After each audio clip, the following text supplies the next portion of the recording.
रहीम, अस्सलाम वालेकुम। आज की वीडियो में हम जो है वो 3x3 के डिटर्मिनेंट को किस तरह एक्सपैंड करते हैं ये देखेंगे। इसके लिए हम जो है वो एक्सरसाइज 3.3 देखेंगे फर्स्ट ईयर की। तो एक्सरसाइज 3.3 का क्वेश्चन नंबर 1 है।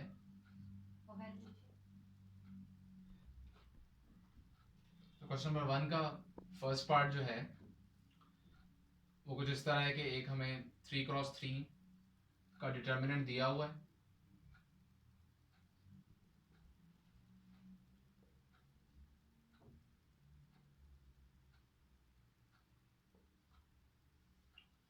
और हमने जो है वो इसको एक्सपैंड करना है, इसकी वैल्यू जो है वो कैलकुलेट करनी है कि ये किसके इक्वल बनता है। तो 3x3 का जो हमारे पास डिटर्मिनेंट है, इसको एक्सपैंड करने के हमारे पास डिफरेंट तरीके हो सकते हैं। हमारे पास 3 रोज हैं, या तो हम इसको जो है बाय रो एक्सपैंड कर सकते हैं। हमारे पास 3 कॉलम्स हैं, या हम इसे बाय कॉलम एक्सपैंड कर सकते हैं। यानी अगर हम रो से एक्सपैंड करना चाहते हैं तो R1 से एक्सपैंड कर सकते हैं, या R2 से, या R3 से। इसी तरह अगर हम कॉलम से एक्सपैंड करना चाहते हैं तो C1 से, C2 से, या C3 से। तो टोटल हमारे पास जो है वो 6 वेज हो जाते हैं 3x3 के डिटर्मिनेंट को एक्सपैंड करने के। तो आमतौर पे जो है वो हम जो है वो R1 से एक्सपैंड कर रहे होते हैं, लेकिन ये लाजमी नहीं है, हम किसी भी जो है तरीके से कर सकते हैं। तो अगर मैं R1 से एक्सपैंड करूं, एक्सपेंडिंग फ्रॉम रो 1,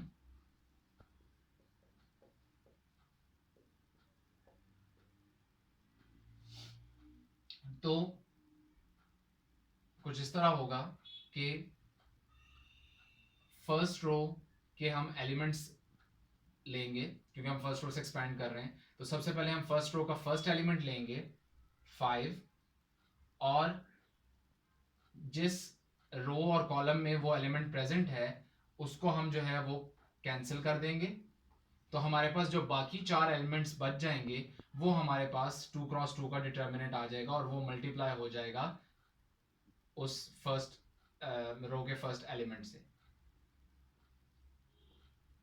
यानी हमारी फर्स्ट, हम क्योंकि रो 1 से एक्सपैंड कर रहे थे, तो हमारी रो 1 का जो पहला एलिमेंट है वो 5 था, और इसने किससे मल्टीप्लाई होना है, इसने 2x2 के उस डिटर्मिनेंट से मल्टीप्लाई होना है जो कि उस एलिमेंट की रो और कॉलम को कैंसिल करने के बाद बचता है। तो हमारे पास 5 जो है वो मल्टीप्लाई हो जाएगा इस डिटर्मिनेंट से। अब पहला साइन जो है वो हमारे पास पॉजिटिव होता है जब हम रो 1 से एक्सपैंड करते हैं। सेकंड, अब फिर अल्टरनेट साइंस चलेंगे। पहला पॉजिटिव है तो सेकंड हमारे पास नेगेटिव होगा, और नेगेटिव लिखने के बाद अब हमने जो है वो इसी रो का सेकंड एलिमेंट लेना है जो कि है -2, और फिर हमने वही वाला प्रोसीजर रिपीट करना है कि -2 की रो और -2 का कॉलम जो है वो हम कैंसिल करेंगे, और जो बाकी बचेगा वो डिटर्मिनेंट हम -2 से मल्टीप्लाई कर देंगे। तो -2 की का कॉलम और -2 की रो जब हमने कैंसिल की तो हमारे पास 4 एलिमेंट्स बचते हैं डिटर्मिनेंट में। वो है 3, -2, -3 और 2। 3, -3, -2 और 2।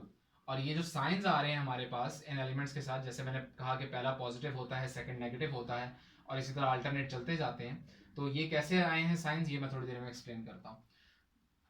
अब अगला जो है वो फिर पॉजिटिव होगा, क्योंकि पिछला हमारे पास नेगेटिव था। तो अगला हमारे पास एलिमेंट जो है रो 1 का वो है -4, और जब हम -4 का कॉलम और -4 की रो कैंसिल करेंगे तो हमारे पास बचेगा 3, -1, -2 और 1। 3, -1, -2 और 1, ये हमारे पास आ जाएगा।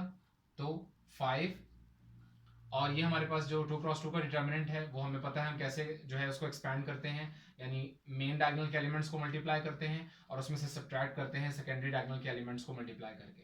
सो -1 times 2 is -2, and -3 times 1 is -3, लेकिन बीच में माइनस आता है तो +3 हो जाएगा। Minus into minus is +2, 3 into 2 is 6, minus into minus is plus, लेकिन हमें माइनस भी करना होता है तो plus into minus is minus, 2 3s are 6, plus into minus is -4, 3 into -1 3 into 1 is 3, minus into minus is +2, लेकिन बीच में माइनस है तो -2। तो 5 times 3 minus 2 is 1, plus 2 times 6 minus 6 is 0, minus 4 times 3 minus 2 is 1। तो हमारे पास फाइनल आंसर जो है वो कुछ बनेगा 5 - 4। तो इस डिटर्मिनेंट की जो वैल्यू है वो हमारे पास है 1। तो मैंने आपको कहा था कि मैं आपको बताऊंगा कि ये जो साइंस आ रहे हैं इन एंट्रीज के साथ प्लस माइनस, ये जो है वो बेसिकली क्यों आ रहे हैं।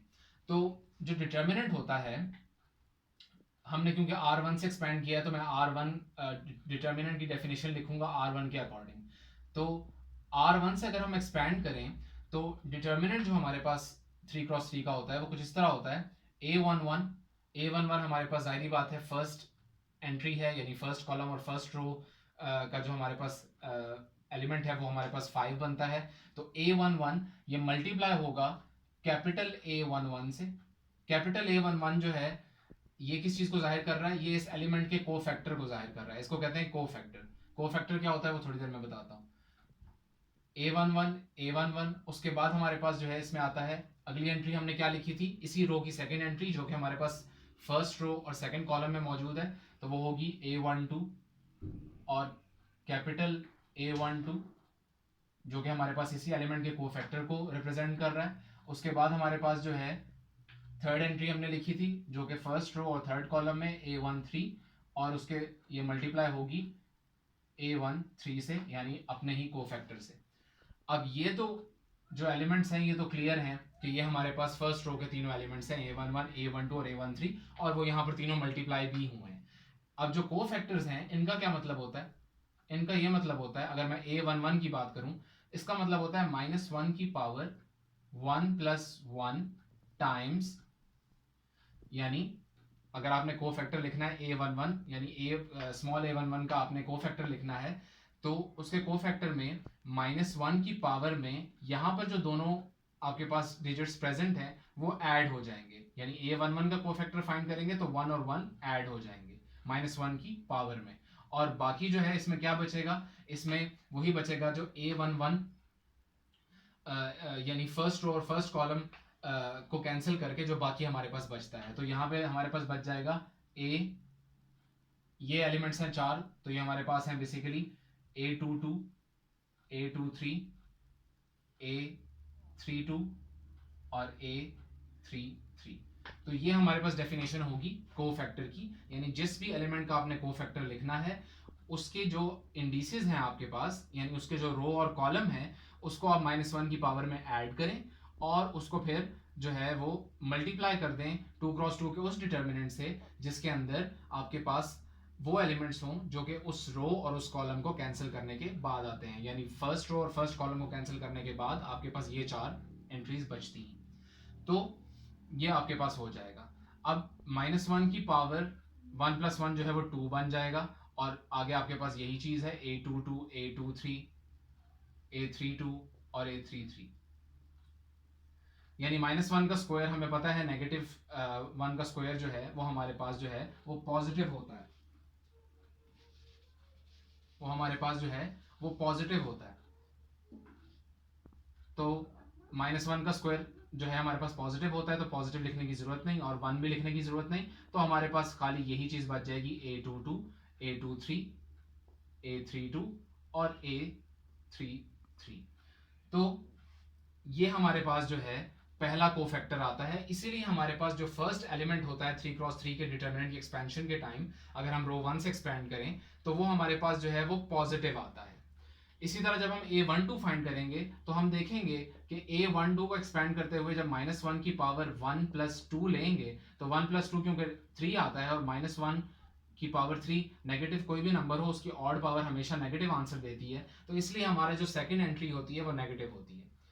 और इसी तरह जब हम A13 करेंगे तो 1 और 3 ऐड होकर फिर 4 बनाएंगे, जो कि हमारे पास एक इवन पावर है, नेगेटिव नंबर की इवन पावर पॉजिटिव होती है, तो अगली दफा फिर पॉजिटिव आ जाएगा। तो अल्टरनेट साइंस चलते हैं ये तो मैंने रो 1 का बताया। इसी तरह अगर मैं रो 2 से एक्सपेंड करूं तो उसमें भी कोई फर्क नहीं आएगा। साइंस का बस ख्याल हमें रखना पड़ेगा कि जो भी हम एलिमेंट ले रहे हैं उसमें जाहिर बात है हम A21 लेंगे, तो A21 जो है हमारे पास 2 और 1 को ऐड करके हमारे पास जो है वो नेगेटिव यानी ऑड पावर आएगी, और नेगेटिव नंबर जो है उसकी ऑड पावर नेगेटिव होती है, तो उसका पहला एलिमेंट यहाँ पर नेगेटिव आ जाएगा, बस इतना फर्क होगा। ये हमारे पास कोफैक्टर होता है, और अगर हम ये वाली चीज़ यानी साइन वाली चीज़ जो है वो हटा दें, सिर्फ ये चीज़ लिखें, तो ये हमारे पास जो है वो माइनर कहलाता है। ये हमारे पास कोफैक्टर है और ये हमारे पास माइनर है।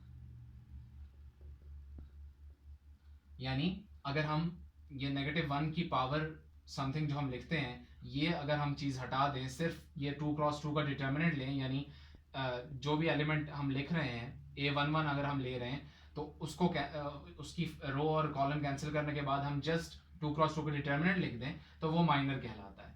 और अगर हम साइन भी साथ लिखें, यानी -1 की पावर भी समथिंग लिखें, तो फिर हमारे पास वो कोफैक्टर कहलाता है। तो ये हमारे पास जो है वो तरीका था 3×3 के डिटर्मिनेंट को एक्सपैंड करने का।